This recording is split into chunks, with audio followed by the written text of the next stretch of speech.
Paper 124, The Later Childhood of Jesus. Although Jesus might have enjoyed a better opportunity for schooling at Alexandria than in Galilee, he could not have had such a splendid environment for working out his own life problems with a minimum of educational guidance, at the same time enjoying the great advantage of constantly contacting with such a large number of all classes of men and women, hailing from every part of the civilized world.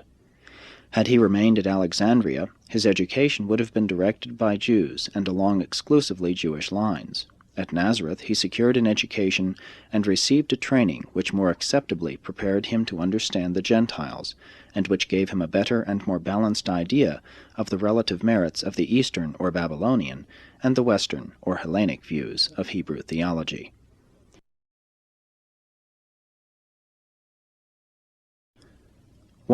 Jesus' 9th year, A.D. 3. Though it could hardly be said that Jesus was ever seriously ill, he did have some of the minor ailments of childhood this year, along with his brothers and baby sister.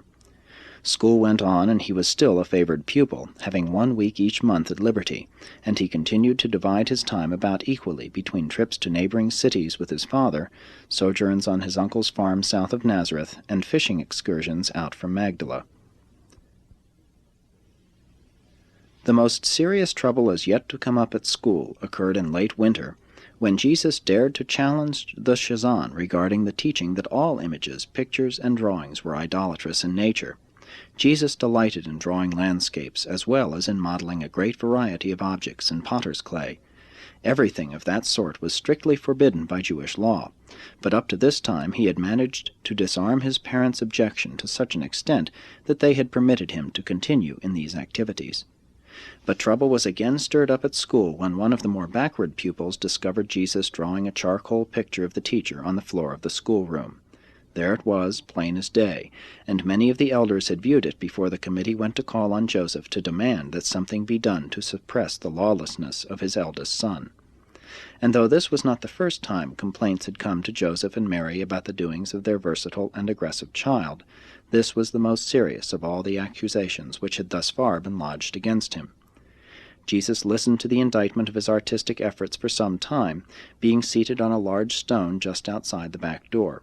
He resented their blaming his father for his alleged misdeeds, so in he marched, fearlessly confronting his accusers. The elders were thrown into confusion. Some were inclined to view the episode humorously, while 1 or 2 seemed to think the boy was sacrilegious, if not blasphemous. Joseph was nonplussed, Mary indignant, but Jesus insisted on being heard. He had his say, courageously defended his viewpoint, and with consummate self-control announced that he would abide by the decision of his father in this, as in all other matters controversial, and the committee of elders departed in silence. Mary endeavored to influence Joseph to permit Jesus to model in clay at home, provided he promised not to carry on any of these questionable activities at school. But Joseph felt impelled to rule that the rabbinical interpretation of the second commandment should prevail. And so Jesus no more drew or modeled the likeness of anything from that day as long as he lived in his father's house. But he was unconvinced of the wrong of what he had done, and to give up such a favorite pastime constituted one of the great trials of his young life. In the latter part of June, Jesus, in company with his father, first climbed to the summit of Mount Tabor. It was a clear day, and the view was superb. It seemed to this 9-year-old lad that he had really gazed upon the entire world excepting India, Africa, and Rome. Jesus' second sister, Martha, was born Thursday night, September 13. 3 weeks after the coming of Martha, Joseph, who was home for a while, started the building of an addition to their house, a combined workshop and bedroom. A small workbench was built for Jesus, and for the first time he possessed tools of his own. At odd times for many years he worked at this bench and became highly expert in the making of yokes. This winter and the next were the coldest in Nazareth for many decades. Jesus had seen snow on the mountains, and several times it had fallen in Nazareth, remaining on the ground only a short time, but not until this winter had he seen ice. The fact that water could be had as a solid, a liquid, and a vapor, he had long pondered over the escaping steam from the boiling pots, caused the lad to think a great deal about the physical world and its constitution. Yet the personality embodied in this growing youth was all the while the actual creator and organizer of all these things throughout a far-flung universe. The climate of Nazareth was not severe.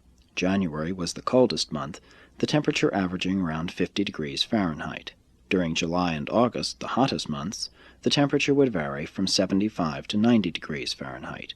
From the mountains to the Jordan and the Dead Sea Valley, the climate of Palestine ranged from the frigid to the torrid. And so, in a way, the Jews were prepared to live in about any and all of the world's varying climates. Even during the warmest summer months, a cool sea breeze usually blew from the west from 10 a.m. until about 10 p.m. But every now and then, terrific hot winds from the eastern desert would blow across all Palestine. These hot blasts usually came in February and March, near the end of the rainy season. In those days the rain fell in refreshing showers from November to April, but it did not rain steadily. There were only 2 seasons in Palestine, summer and winter, the dry and rainy seasons. In January the flowers began to bloom, and by the end of April the whole land was one vast flower garden. In May of this year, on his uncle's farm, Jesus for the first time helped with the harvest of the grain. Before he was 13, he had managed to find out something about practically everything that men and women worked at around Nazareth, except metalworking, and he spent several months in a smith's shop when older, after the death of his father. When work and caravan travel were slack, Jesus made many trips with his father on pleasure or business to nearby Cana, Endor, and Nain. Even as a lad, he frequently visited Sepphoris, only a little over 3 miles from Nazareth to the northwest, and from 4 B.C. to about A.D. 25 the capital of Galilee and one of the residences of Herod Antipas. Jesus continued to grow physically, intellectually, socially, and spiritually. His trips away from home did much to give him a better and more generous understanding of his own family, and by this time even his parents were beginning to learn from him as well as to teach him. Jesus was an original thinker and a skillful teacher, even in his youth. He was in constant collision with the so-called oral law, but he always sought to adapt himself to the practices of his family. He got along fairly well with the children of his age, but he often grew discouraged with their slow-acting minds. Before he was 10 years old, he had become the leader of a group of 7 lads who formed themselves into a society for promoting the acquirements of manhood, physical, intellectual, and religious. Among these boys, Jesus succeeded in introducing many new games and various improved methods of physical recreation.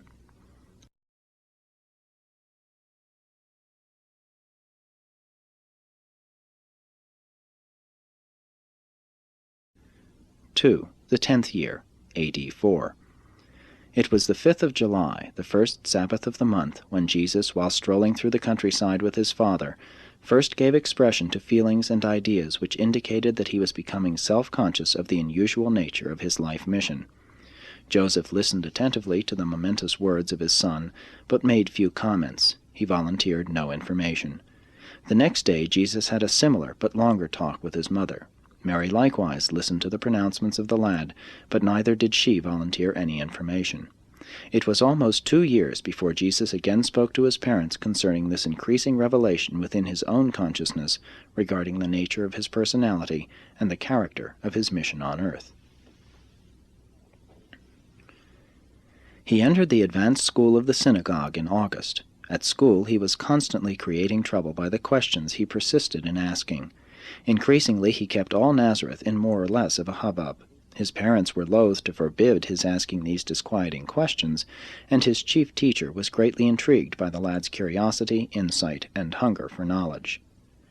Jesus' playmates saw nothing supernatural in his conduct. In most ways he was altogether like themselves. His interest in study was somewhat above the average, but not wholly unusual. He did ask more questions at school than others in his class.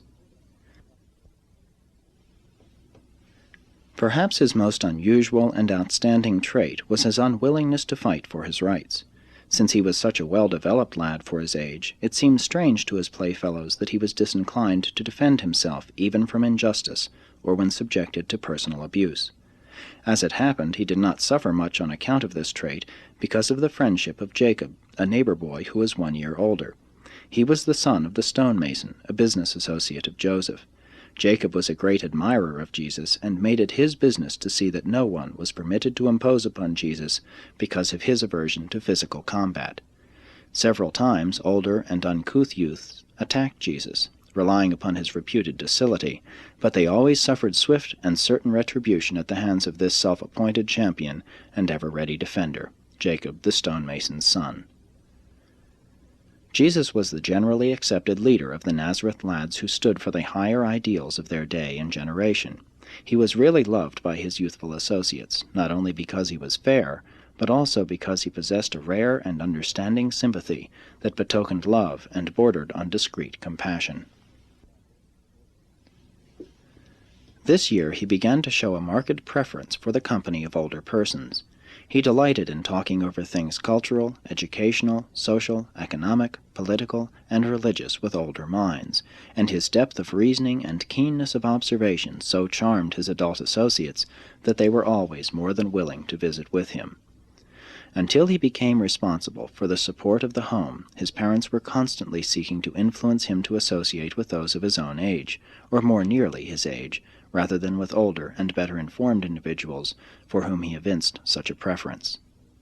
Late this year he had a fishing experience of 2 months with his uncle on the Sea of Galilee, and he was very successful. Before attaining manhood he had become an expert fisherman. His physical development continued. He was an advanced and privileged pupil at school. He got along fairly well at home with his younger brothers and sisters, having the advantage of being 3 1/2 years older than the oldest of the other children. He was well thought of in Nazareth, except by the parents of some of the duller children, who often spoke of Jesus as being too pert, as lacking in proper humility and youthful reserve. He manifested a growing tendency to direct the play activities of his youthful associates into more serious and thoughtful channels. He was a born teacher and simply could not refrain from so functioning, even when supposedly engaged in play. Joseph early began to instruct Jesus in the diverse means of gaining a livelihood, explaining the advantages of agriculture over industry and trade. Galilee was a more beautiful and prosperous district than Judea, and it cost only about 1/4 as much to live there as in Jerusalem and Judea. It was a province of agricultural villages and thriving industrial cities, containing more than 200 towns of over 5,000 population and 30 of over 15,000. When on his first trip with his father to observe the fishing industry on the Lake of Galilee, Jesus had just about made up his mind to become a fisherman. But close association with his father's vocation later on influenced him to become a carpenter, while still later a combination of influences led him to the final choice of becoming a religious teacher of a new order.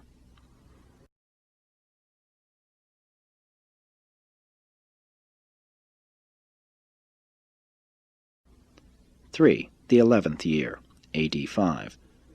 Throughout this year the lad continued to make trips away from home with his father, but he also frequently visited his uncle's farm and occasionally went over to Magdala to engage in fishing with the uncle who made his headquarters near that city. Joseph and Mary were often tempted to show some special favoritism for Jesus, or otherwise to betray their knowledge that he was a child of promise, a son of destiny. But both of his parents were extraordinarily wise and sagacious in all these matters. The few times they did in any manner exhibit any preference for him, even in the slightest degree, the lad was quick to refuse all such special consideration. Jesus spent considerable time at the caravan supply shop, and by conversing with the travelers from all parts of the world, he acquired a store of information about international affairs that was amazing considering his age. This was the last year in which he enjoyed much free play and youthful joyousness. From this time on, difficulties and responsibilities rapidly multiplied in the life of this youth. On Wednesday evening, June 24, A.D. 5, Jude was born. Complications attended the birth of this, the 7th child. Mary was so very ill for several weeks that Joseph remained at home. Jesus was very much occupied with errands for his father and with many duties occasioned by his mother's serious illness. Never again did this youth find it possible to return to the childlike attitude of his earlier years. From the time of his mother's illness, just before he was 11 years old, he was compelled to assume the responsibilities of the firstborn son, and to do all this 1 or 2 full years before these burdens should normally have fallen on his shoulders. The Shazan spent one evening each week with Jesus, helping him to master the Hebrew Scriptures. He was greatly interested in the progress of his promising pupil, therefore was he willing to assist him in many ways. This Jewish pedagogue exerted a great influence upon this growing mind, but he was never able to comprehend why Jesus was so indifferent to all his suggestions regarding the prospects of going to Jerusalem to continue his education under the learned rabbis. About the middle of May, the lad accompanied his father on a business trip to Scythopolis, the chief Greek city of the Decapolis, the ancient Hebrew city of Beth-she'an. On the way, Joseph recounted much of the olden history of King Saul, the Philistines, and the subsequent events of Israel's turbulent history. Jesus was tremendously impressed with the clean appearance and well-ordered arrangement of this so-called heathen city. He marveled at the open-air theater and admired the beautiful marble temple dedicated to the worship of the heathen gods. Joseph was much perturbed by the lad's enthusiasm, and sought to counteract these favorable impressions by extolling the beauty and grandeur of the Jewish temple at Jerusalem. Jesus had often gazed curiously upon this magnificent Greek city from the hill of Nazareth, and had many times inquired about its extensive public works and ornate buildings, but his father had always sought to avoid answering these questions. Now they were face to face with the beauties of this Gentile city, and Joseph could not gracefully ignore Jesus' inquiries. It so happened that just at this time the annual competitive games and public demonstrations of physical prowess between the Greek cities of the Decapolis were in progress at the Scythopolis amphitheater, and Jesus was insistent that his father take him to see the games, and he was so insistent that Joseph hesitated to deny him. The boy was thrilled with the games, and entered most heartily into the spirit of the demonstrations of physical development and athletic skill. Joseph was inexpressibly shocked to observe his son's enthusiasm as he beheld these exhibitions of heathen vaingloriousness. After the games were finished, Joseph received the surprise of his life when he heard Jesus express his approval of them, and suggest that it would be good for the young men of Nazareth if they could be thus benefited by wholesome outdoor physical activities. Joseph talked earnestly and long with Jesus concerning the evil nature of such practices, but he well knew that the lad was unconvinced. The only time Jesus ever saw his father angry with him was that night in their room at the inn, when in the course of their discussions the boy so far forgot the trends of Jewish thought as to suggest that they go back home and work for the building of an amphitheater at Nazareth. When Joseph heard his firstborn son express such un-Jewish sentiments, he forgot his usual calm demeanor, and seizing Jesus by the shoulder, angrily exclaimed, "My son, never again let me hear you give utterance to such an evil thought as long as you live." Jesus was startled by his father's display of emotion. He had never before been made to feel the personal sting of his father's indignation, and was astonished and shocked beyond expression. He only replied, "Very well, my father, it shall be so." And never again did the boy even in the slightest manner allude to the games and other athletic activities of the Greeks as long as his father lived. Later on, Jesus saw the Greek amphitheater at Jerusalem, and learned how hateful such things were from the Jewish point of view. Nevertheless, throughout his life he endeavored to introduce the idea of wholesome recreation into his personal plans and, as far as Jewish practice would permit, into the later program of regular activities for his 12 apostles. At the end of this 11th year, Jesus was a vigorous, well-developed, moderately humorous, and fairly light-hearted youth. But from this year on he was more and more given to peculiar seasons of profound meditation and serious contemplation. He was much given to thinking about how he was to carry out his obligations to his family, and at the same time to be obedient to the call of his mission to the world. Already he had conceived that his ministry was not to be limited to the betterment of the Jewish people.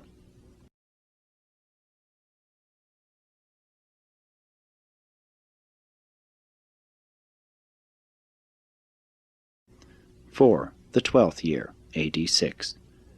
This was an eventful year in Jesus' life. He continued to make progress at school, and was indefatigable in his study of nature, while increasingly he prosecuted his study of the methods whereby men make a living. He began doing regular work in the home carpenter's shop, and was permitted to manage his own earnings, a very unusual arrangement to obtain in a Jewish family. This year he also learned the wisdom of keeping such matters a secret in the family. He was becoming conscious of the way in which he had caused trouble in the village, and henceforth he became increasingly discreet in concealing everything which might cause him to be regarded as different from his fellows. Throughout this year he experienced many seasons of uncertainty, if not actual doubt, regarding the nature of his mission.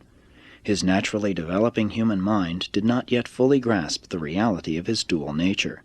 The fact that he had a single personality rendered it difficult for his consciousness to recognize the double origin of those factors which compose the nature associated with that self-same personality. From this time on, he became more successful in getting along with his brothers and sisters. He was increasingly tactful, always compassionate and considerate of their welfare and happiness, and enjoyed good relations with them up to the beginning of his public ministry.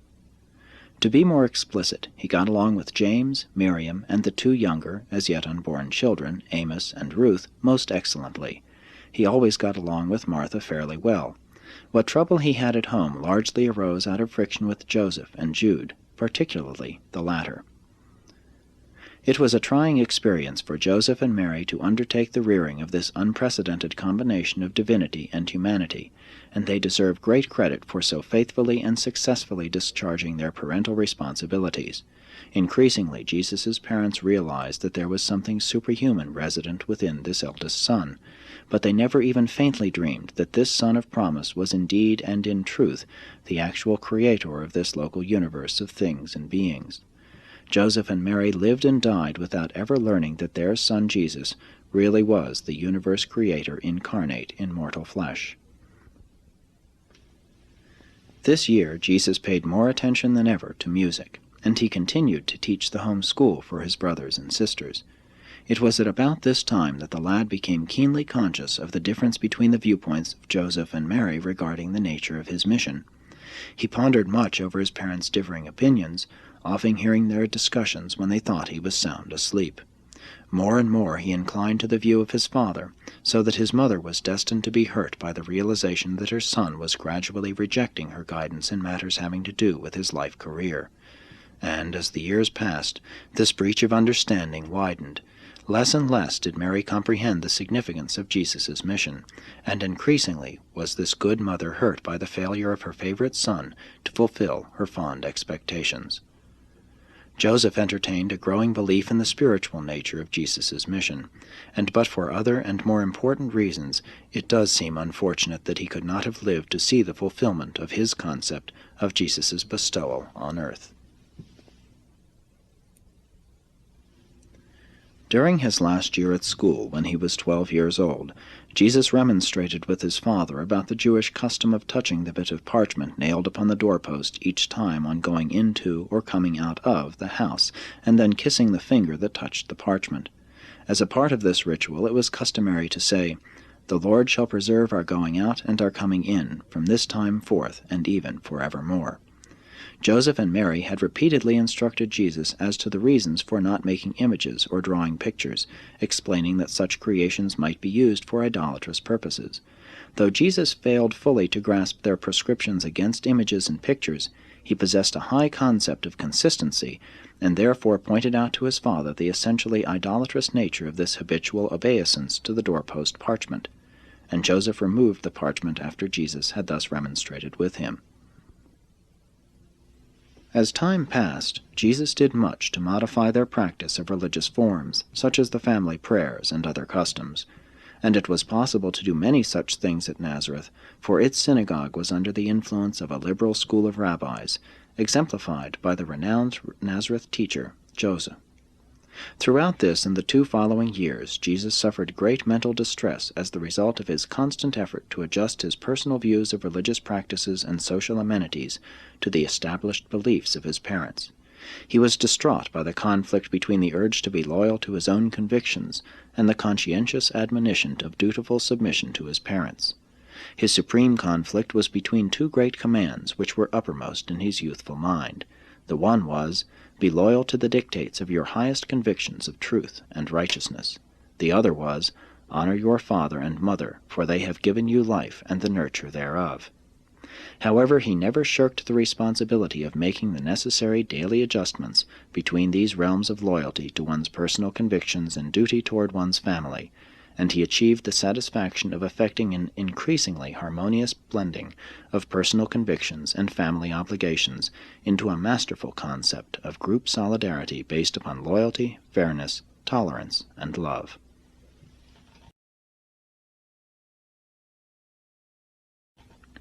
(5) His 13th year, A.D. 7. In this year the lad of Nazareth passed from boyhood to the beginning of young manhood. His voice began to change, and other features of mind and body gave evidence of the oncoming status of manhood. On Sunday night, January 9, A.D. 7, his baby brother Amos was born. Jude was not yet 2 years of age, and the baby sister Ruth was yet to come, so it may be seen that Jesus had a sizable family of small children left to his watch care when his father met his accidental death the following year. It was about the middle of February that Jesus became humanly assured that he was destined to perform a mission on earth for the enlightenment of man and the revelation of God. Momentous decisions, coupled with far-reaching plans, were formulating in the mind of this youth, who was, to outward appearances, an average Jewish lad of Nazareth. The intelligent life of all Nebadon looked on with fascination and amazement as all this began to unfold in the thinking and acting of the now adolescent carpenter's son. On the first day of the week, March 20, A.D. 7, Jesus graduated from the course of training in the local school connected with the Nazareth synagogue. This was a great day in the life of any ambitious Jewish family, the day when the firstborn son was pronounced a son of the commandment, and the ransomed firstborn of the Lord God of Israel, a child of the Most High, and a servant of the Lord of all the earth. Friday of the week before, Joseph had come over from Sepphoris, where he was in charge of the work on a new public building, to be present on this glad occasion. Jesus' teacher confidently believed that this alert and diligent pupil was destined to some outstanding career, some distinguished mission. The elders, notwithstanding all their trouble with Jesus' nonconformist tendencies, were very proud of the lad, and had already begun laying plans which would enable him to go to Jerusalem to continue his education in the renowned Hebrew academies. As Jesus heard these plans discussed from time to time, he became increasingly sure that he would never go to Jerusalem to study with the rabbis. But he little dreamed of the tragedy so soon to occur which would ensure the abandonment of all such plans by causing him to assume the responsibility for the support and direction of a large family, presently to consist of 5 brothers and 3 sisters, as well as his mother and himself. Jesus had a larger and longer experience rearing this family than was accorded to Joseph, his father, and he did measure up to the standard which he subsequently set for himself, to become a wise, patient, understanding, and effective teacher and eldest brother to this family, his family, so suddenly sorrow-stricken and so unexpectedly bereaved.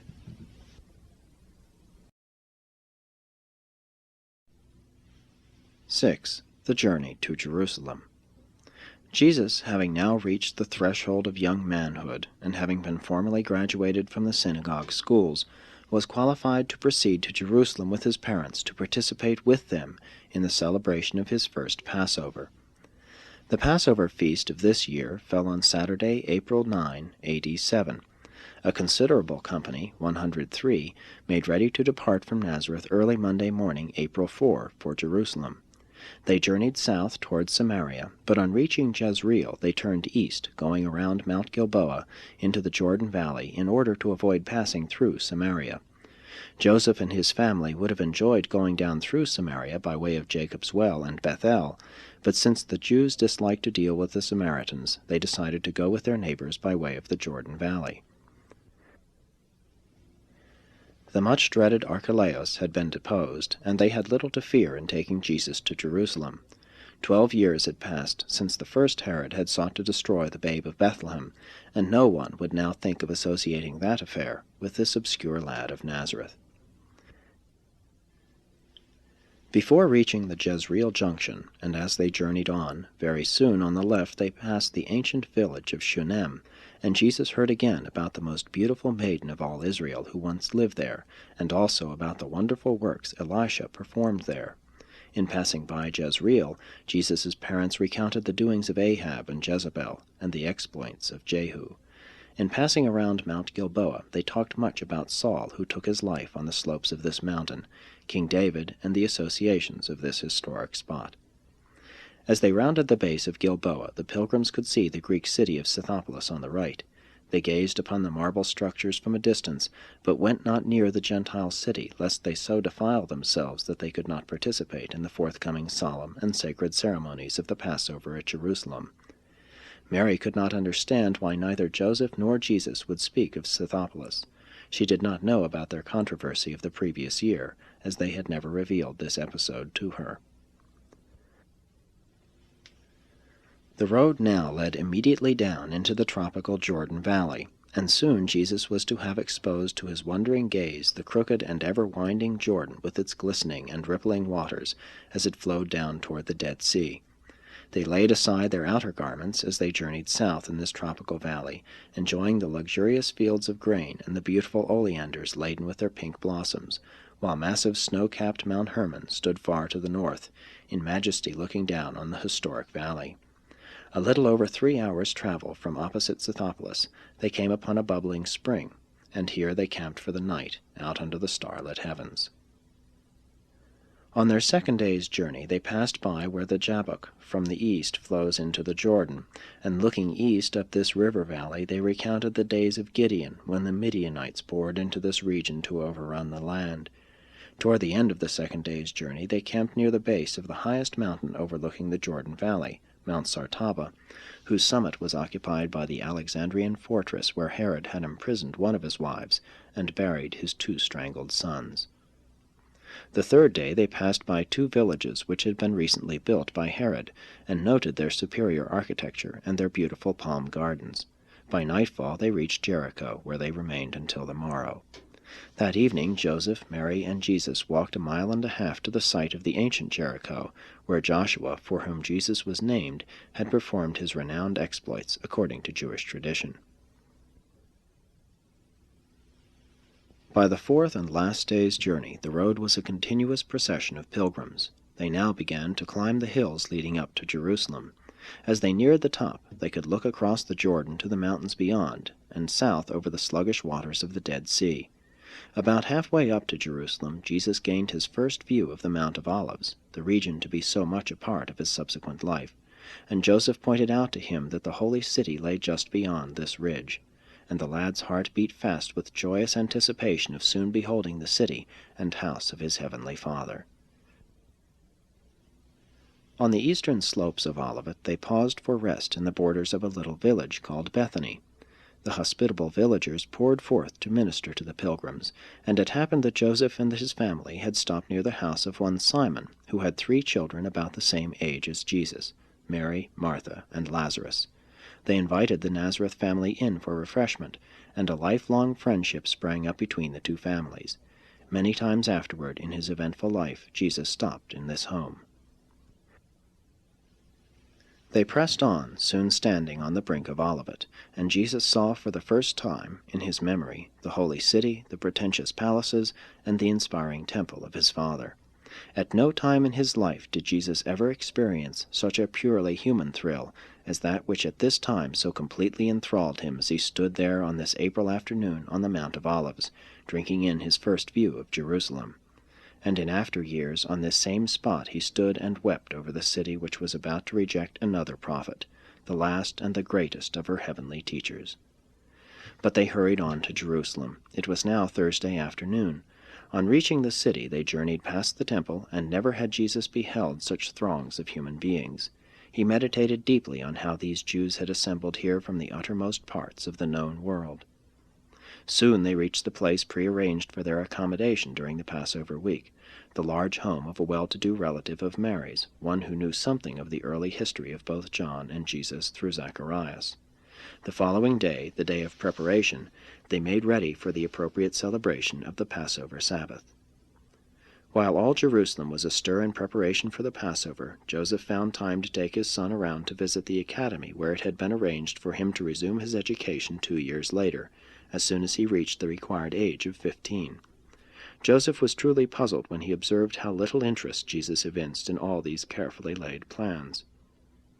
Jesus was profoundly impressed by the temple and all the associated services and other activities. For the first time since he was 4 years old, he was too much preoccupied with his own meditations to ask many questions. He did, however, ask his father several embarrassing questions, as he had on previous occasions, as to why the Heavenly Father required the slaughter of so many innocent and helpless animals. And his father well knew from the expression on the lad's face that his answers and attempts at explanation were unsatisfactory to his deep-thinking and keen-reasoning son. On the day before the Passover Sabbath, flood tides of spiritual illumination swept through the mortal mind of Jesus, and filled his human heart to overflowing with affectionate pity for the spiritually blind and morally ignorant multitudes assembled for the celebration of the ancient Passover commemoration. This was one of the most extraordinary days that the Son of God spent in the flesh, and during the night, for the first time in his earth career, there appeared to him an assigned messenger from Salvington, commissioned by Emmanuel, who said, "The hour has come. It is time that you begin to be about your Father's business." And so, even ere the heavy responsibilities of the Nazareth family descended upon his youthful shoulders, there now arrived a celestial messenger to remind this lad, not quite 13 years of age, that the hour had come to begin the resumption of the responsibilities of a universe.